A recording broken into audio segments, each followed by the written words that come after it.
तो दोस्तों नमस्कार। आप सभी का स्वागत है आपके अपने YouTube channel study with TSL ji में 16 नवंबर की महत्वपूर्ण खबरों के अंतर्गत डिस्कस करेंगे 69,000 शिक्षक भर्ती कोर्ट और धरना अपडेट से जुड़ी हुई महत्वपूर्ण खबर। वहीं 12,460 शिक्षक भर्ती की नियुक्ति पर आज लगेगी मुहर।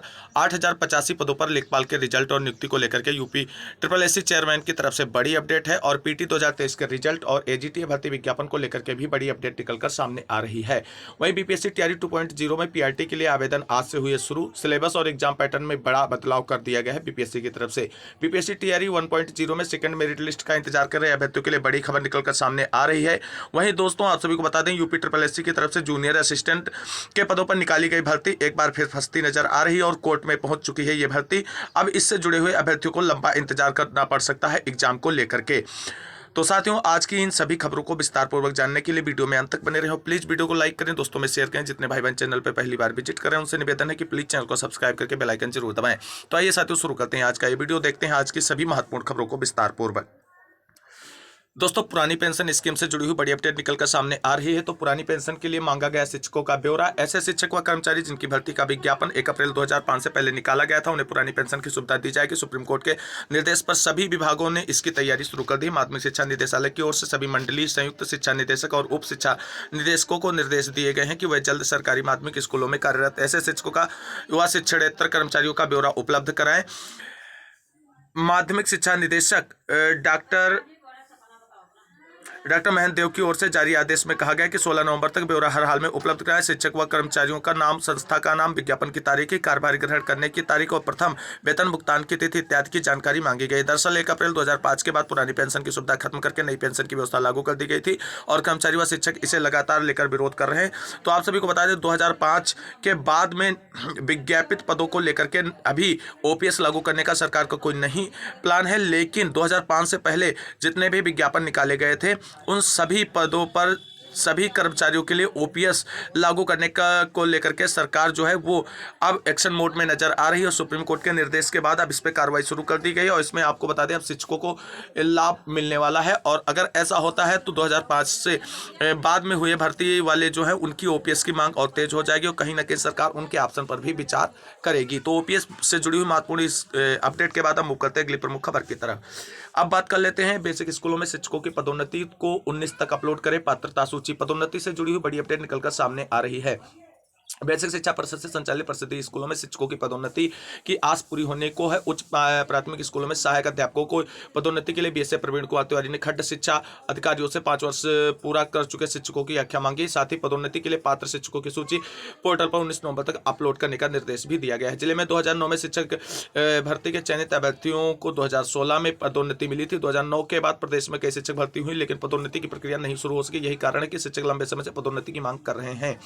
उनकी मांग को देखते हुए बेसिक शिक्षा परिषद की ओर से शिक्षकों की पदोन्नति की प्रक्रिया शुरू कर दी गई। जिला बेसिक शिक्षा अधिकारी ने बीते दिनों निर्देश जारी करके उच्च प्राथमिक स्कूलों में सहायक अध्यापक के पदों पर तैनात ऐसे शिक्षकों की 5 वर्ष की गोपनीय आख्या मांगी। खंड शिक्षा अधिकारी को यह आख्या 16 नवंबर तक बीएसए कार्यालय में देनी होगी। साथ ही प्राथमिक स्कूलों के प्रधानाध्यापक और उच्च प्राथमिक स्कूलों में सहायक अध्यापक के स्वीकृत पदों के साथ रिक्त पदों की सूचना भी देनी होगी। बीएसए की ओर से जारी निर्देश में कहा गया कि निर्धारित समय के भीतर सभी सूचनाएं उपलब्ध कराई जाए। इसमें किसी भी प्रकार की शिथिलता पर पूरी जानकारी संबंधित खंड शिक्षा अधिकारी की होगी। ऐसे में पदोन्नति को लेकर विभाग की सक्रियता से उम्मीद है कि लंबे समय से पदोन्नति का इंतजार कर रहे शिक्षकों को इस वर्ष पदोन्नति की सौगात मिल सकती है। हालांकि आप सभी लोगों को बता दें कि बेसिक शिक्षा विभाग पदोन्नति हो या ट्रांसफर प्रक्रिया हो दोनों को लेकर के कहीं ना कहीं ढीला ढवाली बरत रही, लेकिन अब एक्शन मोड में लगता है नजर आ रहा है बेसिक शिक्षा विभाग और जल्द ही पदोन्नति की प्रक्रिया बेसिक शिक्षा विभाग उत्तर प्रदेश की तरफ से कंप्लीट कर ली जाएगी जिससे हजारों शिक्षकों को राहत मिलने वाली है। अब मूव करते हैं अगली प्रमुख खबर की तरफ।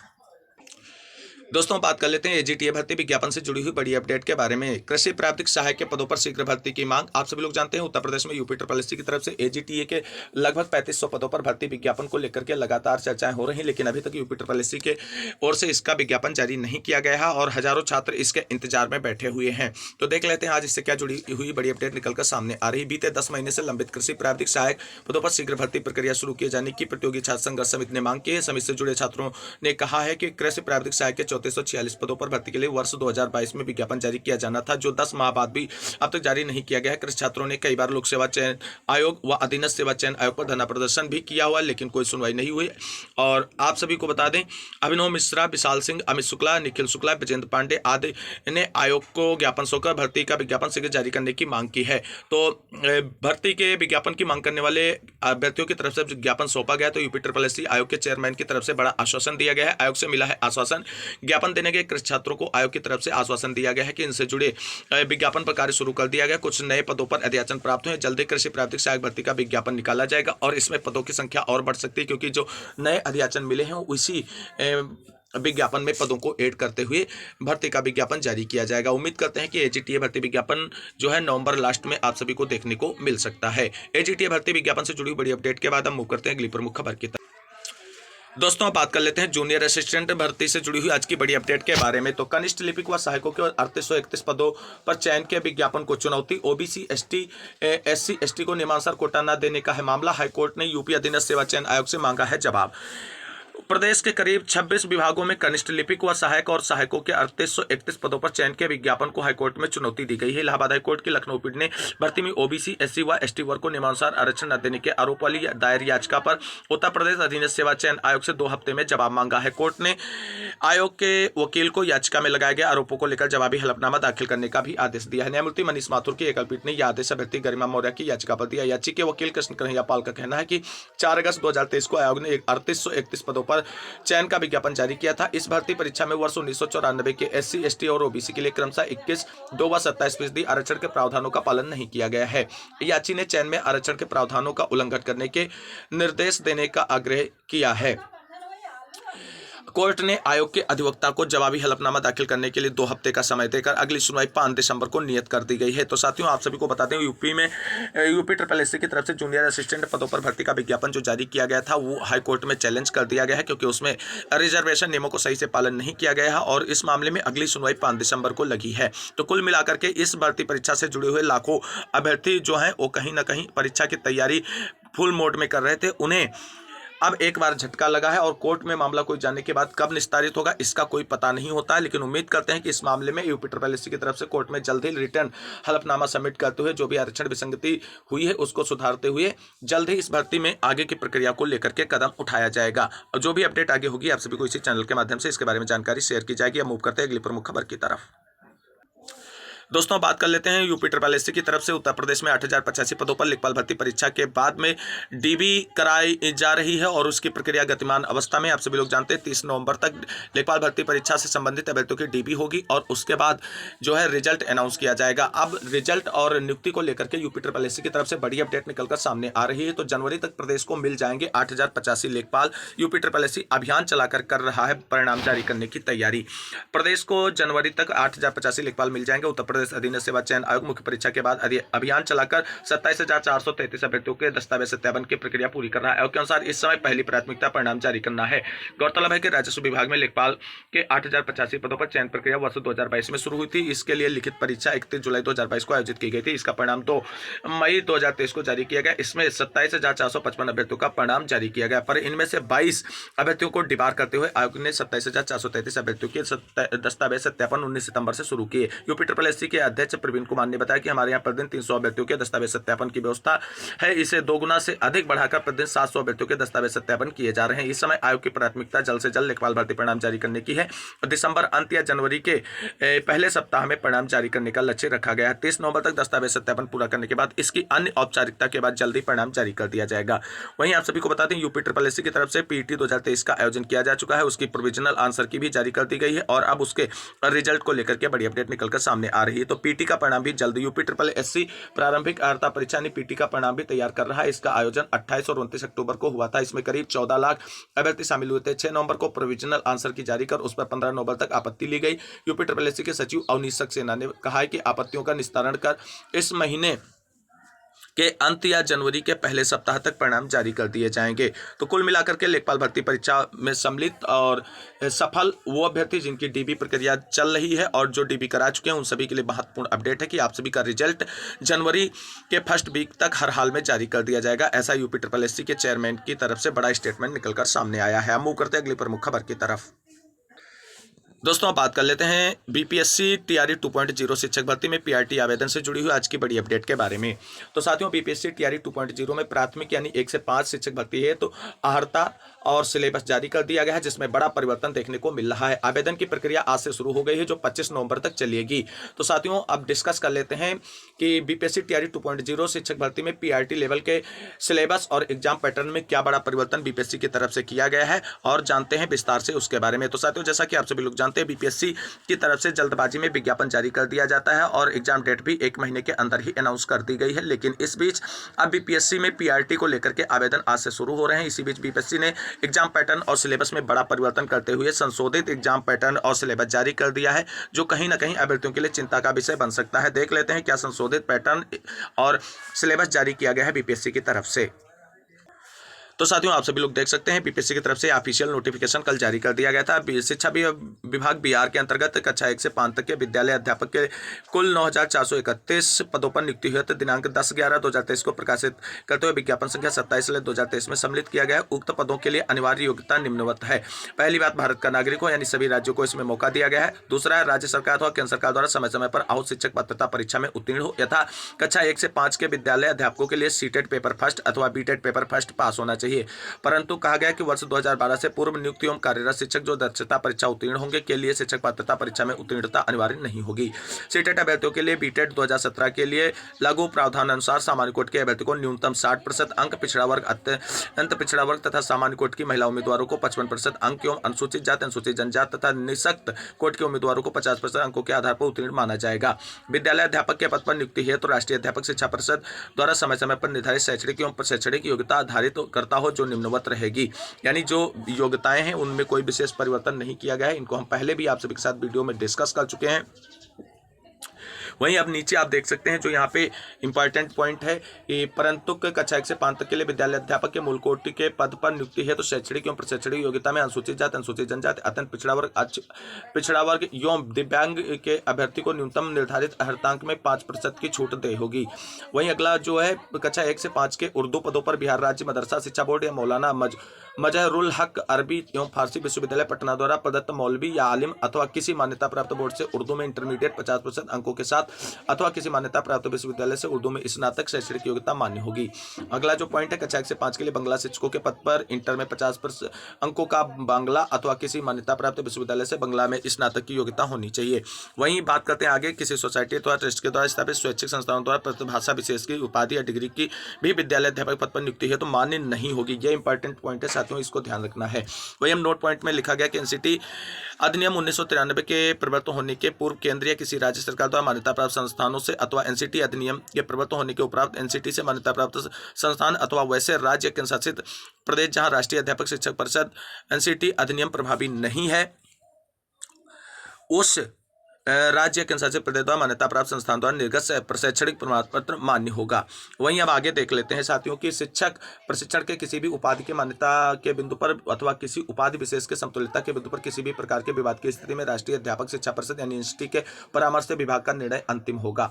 अब जो चयन प्रक्रिया है उसमें क्या बड़ा बदलाव किया गया है, जो एग्जाम पैटर्न है उसमें क्या बड़ा परिवर्तन किया गया है और सिलेबस में। तो लिखित परीक्षा जो है वस्तुनिष्ठ आधार की होगी जो पहले भी होती थी। लिखित परीक्षा में पहला पॉइंट कक्षा 1 से 5 तक के विद्यालय अध्यापकों है तो लिखित परीक्षा वस्तुनिष्ठ के लिए परीक्षा संरचना एवं पाठ्यक्रम जो जारी किया गया है वो निम्नलिखित प्रकार से होगा। तो आप सभी लोग यहाँ पर देख सकते हैं कि पहला जो ऑप्शन है वो भाषा अहर्ता सामान्य अध्ययन एवं विषय से संबंधित है, जिसमें प्रश्नों की संख्या 150 होगी। भाग फर्स्ट में 30 होंगे और भाग सेकंड में 40 प्रश्न होंगे और भाग थर्ड में 80 प्रश्न होंगे। समय 2.5 घंटे होगा। कुल अंक 150 प्रश्नों के लिए 150 निर्धारित किए गए हैं। अब क्या होगा, अभिव्यक्ति या पत्र 3 भागों में होंगे यथा फर्स्ट, सेकंड तथा थर्ड। फर्स्ट भाग यानी भाषा के लिए अंग्रेजी व हिंदी उर्दू, अंग्रेजी अनिवार्य रहेगी और हिंदी उर्दू बांग्ला किसी भाषा का व्यवहारिक ज्ञान। इस भाग में अर्हतांक कम से कम 30% अंक अनिवार्य है। भाग 2 में सामान्य अध्ययन के लिए प्राथमिक गणित, मानसिक क्षमता परीक्षण, सामान्य जागरूकता, सामान्य विज्ञान, सामाजिक विज्ञान, भारतीय राष्ट्रीय आंदोलन, भूगोल और पर्यावरण को सम्मिलित किया गया। और भाग थर्ड में हिंदी भाषा या उर्दू भाषा या बांग्ला भाषा तीनों में से किसी एक भाषा का चुनाव करना होगा। उपरोक्त विषय क्षेत्र पत्रों के पाठ्यक्रम SCERT और NCERT से संबंधित होंगे, लेकिन उसका स्तर उम्मीदवार हेतु निर्धारित न्यूनतम अर्हता के आलोक में होगा। सामान्य अध्ययन पत्र के पाठ्यक्रम SCERT से संबंधित होंगे, लेकिन इसका स्तर उम्मीदवार हेतु निर्धारित न्यूनतम अर्हता के आलोक में होगा। लिखित परीक्षा वस्तुनिष्ठ एवं बहुविकल्पी आधारित होगी। गलत उत्तर के लिए ऋणात्मक अंक नहीं होगा, यानी कुल मिलाकर के निगेटिव मार्किंग नहीं रखी गई है। ये बड़ी अपडेट है। BPSC तैयारी 1.0 शिक्षक भर्ती में भी नहीं रखी गई थी निगेटिव मार्किंग। ऑनलाइन आवेदन पत्र भरने से संबंधित निम्नांकित तिथियां भी यहां पर देखी गई। आज से शुरू हो रहा है PRT के लिए आवेदन, जो 25 तारीख तक रहेगा, यानी 25 तारीख लास्ट डेट है PRT के लिए फॉर्म भरने की। तो साथियों, ये थी BPSC तैयारी 2.0 शिक्षक भर्ती में PRT के एग्जाम पैटर्न और सिलेबस में महत्वपूर्ण परिवर्तन के से जुड़ी हुई बड़ी जानकारी, जिसको मैंने आप सभी के साथ डिस्कस किया है। उम्मीद करते हैं ये जानकारी आप सभी को अच्छी लगी होगी। अब मूव करते हैं अगली प्रमुख खबर की तरफ। साथियों, अब बात कर लेते हैं BPSC तैयारी 1.0 में सेकंड मेरिट लिस्ट को लेकर के क्या बड़ी अपडेट सामने आ रही है। तो साथियों, आप सभी को बता दें, BPSC तैयारी 1.0 शिक्षक भर्ती में 1 और 2 नंबर से वंचित अभ्यर्थियों के लिए BPSC की तरफ से बड़ी तैयारी की जा रही है और अच्छी खबर आप सभी को देखने को मिल सकती है। जल्द ही इसके लिए आप सभी के लिए BPSC की तरफ से अनाउंसमेंट कर दिया जाएगा। तो साथियों, जैसा कि आप सभी लोग जानते हैं, BPSC तैयारी 1.0 शिक्षक भर्ती में काफ़ी पद रिक्त रह गए हैं और ऐसे में सेकंड मेरिट लिस्ट के चांस बहुत ज़्यादा बन चुके हैं और BPSC और बिहार शिक्षा विभाग इस पर भर्ती करने की तैयारी कर रहा है। तो देख लेते हैं इससे जुड़ी हुई क्या बड़ी अपडेट है। तो यहाँ पर आप सभी लोग देख सकते हैं, नवंबर अंतिम सप्ताह अथवा दिसंबर पहले सप्ताह में BPSC तैयारी 1 पॉइंट के कट ऑफ से 2-3 अंक कम वाले अभ्यर्थी के लिए दूसरी सूची तैयार कर रहे हैं। ये बड़ी अपडेट निकलकर सामने आ रही है BPSC की तरफ से। यहाँ भी आप सभी लोग देख सकते हैं, सप्लीमेंट्री रिजल्ट वालों को 22 नवंबर तक मिलेगी रिजल्ट के तारीख की जानकारी। शिक्षा विभाग के पास 21 नवंबर तक मिलेगी फाइनल रिक्तियाँ। सीटों की संख्या में लगातार इजाफा, पहले की रिक्तियों के अलावा नियोजित के नहीं ज्वाइन करने से बेहतर रिजल्ट का चांस है। विभाग 22 तक आयोग को भेजेगा BPSC तैयारी 1.0 शिक्षक भर्ती की रिक्तियाँ। और ऐसे में आप सभी को बता दें, ये बड़ी और अच्छी खबर है। BPSC तैयारी 1.0 शिक्षक भर्ती में 2 से 3 अंकों से चूके हुए अभ्यर्थियों को बड़ा मौका मिलने जा रहा है। और आप सभी को बता दें, बिहार शिक्षा विभाग की तरफ से रिक्तियों की तैयारी पूरी की जा रही है और उसके बाद आपको बता दें कि BPSC को रिक्तियों के पद भेजे जाएंगे। उसमें के जो मैक्सिमम पद थे वो BPSC तैयारी 2.0 शिक्षक भर्ती में ऐड कर दिए गए हैं, लेकिन जो अन्य रिक्त पद बचे हैं उन पर आप सभी को बता दें BPSC सेकंड मेरिट लिस्ट जारी करने जा रहा है और 30 नवंबर से पहले आप सभी को सेकंड मेरिट लिस्ट देखने को मिल सकती है। तो साथियों, सेकंड मेरिट लिस्ट बहुत जल्द आप सभी के सामने होगी। जो अभ्यर्थी 2 या 3 नंबर से BPSC तैयारी 1.0 भर्ती में चयन से चूक गए, उन्हें अब मौका मिलने वाला है सेकंड मेरिट लिस्ट के आधार पर। तो साथियों, ये थी BPSC तैयारी 1.0 शिक्षक भर्ती में सेकंड मेरिट लिस्ट से जुड़ी हुई बड़ी अपडेट। 30 नवंबर तक बड़ी खुशखबरी आप सभी को मिल जाएगी। जो भी आगे इससे जुड़ी अपडेट होगी आप सभी को चैनल के माध्यम से डिस्कस करेंगे। मूव करते हैं अगली प्रमुख खबर की तरफ। दोस्तों, बात कर लेते हैं 12,460 शिक्षक भर्ती से जुड़ी हुई नियुक्ति को लेकर के आज की बड़ी अपडेट के बारे में। तो साथियों, आप सभी लोग जानते हैं 12,460 शिक्षक भर्ती में सोनी जनपद और 51 जनपद के लिए सम्मिलित रूप से हाईकोर्ट का जो ऑर्डर आया है वो बहुत ही अच्छा ऑर्डर आया है। ऑर्डर के इंप्लीमेंटेशन को लेकर के 12,460 शिक्षक भर्ती के चाहे सोनी जनपद हो चाहे 51 जनपद हो, दोनों पक्षों की तरफ से हर संभव प्रयास किया जा रहा है। और उसी क्रम में आप सभी को बता दें, 12,460 शिक्षक भर्ती के अभ्यर्थियों की तरफ से SCERT लखनऊ में आज एक आंदोलन का आयोजन किया जा रहा है, जिस आंदोलन का मुख्य कार्य यही है कि SCERT यानी शिक्षा महानिदेशक को ज्ञापन सौंपकर अपनी काउंसलिंग प्रक्रिया शुरू कराने को लेकर के ऑफिशियल आदेश निर्गत कराने को लेकर के है। अब देखना ही होगा कि 12,460 शिक्षक भर्ती में सोनी जनपद के अभ्यर्थी कितनी संख्या में पहुंचते हैं, क्योंकि 51 जनपद के सभी अभ्यर्थी मोस्टली लखनऊ की SCERT आज सुबह 10 बजे तक पहुंच रहे हैं और अपनी नियुक्ति प्रक्रिया को जल्द से जल्द शुरू कराने को लेकर के ज्ञापन सौंपेंगे और धरना प्रदर्शन का आयोजन किया जाएगा। तो उम्मीद करते हैं कि SCERT से आज 12,460 शिक्षक भर्ती वाले अभ्यर्थियों के लिए काउंसलिंग शेड्यूल के बारे में महत्वपूर्ण अपडेट निकलकर सामने आ सकती है और उनका धरना प्रदर्शन सफल हो सकता है। अब देखना ये होगा कि 12,460 शिक्षक भर्ती में सोनी जनपद और 51 जनपद के कितने साथी आज SCERT धरना आंदोलन में पहुंचते हैं। अगर आज SCERT धरना आंदोलन में अच्छी संख्या पहुंचती है तो आप सभी को बता दें, SCERT से 12,460 शिक्षक भर्ती से जुड़े हुए अभ्यर्थियों के लिए काउंसलिंग शेड्यूल वगैरह के बारे में शासनादेश आज देखने को मिल सकता है। जो भी SCERT धरना प्रदर्शन से जुड़ी बड़ी अपडेट निकलकर सामने आएगी 12,460 शिक्षक भर्ती अभ्यर्थियों के लिए, इसी चैनल के माध्यम से उसके बारे में ऑथेंटिक जानकारी आप सभी को डिस्कस की जाएगी। अब मूव कर लेते हैं 69,000 शिक्षक भर्ती से जुड़ी हुई महत्वपूर्ण अपडेट के बारे में। तो साथियों, आप सभी को बता दें, 69,000 शिक्षक भर्ती आरक्षण विसंगति मामले को लेकर के 6800 चयन सूची वाले अभ्यर्थियों की तरफ से लगातार 1 नवंबर से धरना प्रदर्शन और आंदोलन किया जा रहा है और सभी अधिकारी हों चाहे मंत्री हों चाहे बड़े नेताओं सभी से मुलाकातें की जा रही हैं, धरना प्रदर्शन भी किया जा रहा है और ये सारे कार्यक्रम इसलिए किए जा रहे हैं कि 20 तारीख की कोर्ट सुनवाई में सरकार एक अच्छी पैरवी के साथ उतरे और मामले को जल्द निस्तारित कराए। इसी बीच आप सभी को बता दें, जो आरक्षण विसंगति वाली 19,000 सीटों की मांग करने वाली टीम है और 6800 चयन सूची वाली टीम है, दोनों एक साथ मिलकर लड़ने की तैयारी में है और इससे आप सभी को बता दें 69,000 शिक्षक भर्ती आरक्षण पीड़ित अभ्यर्थियों को कहीं ना कहीं ज्यादा मजबूती मिलेगी और सरकार पर ज्यादा दबाव बनेगा।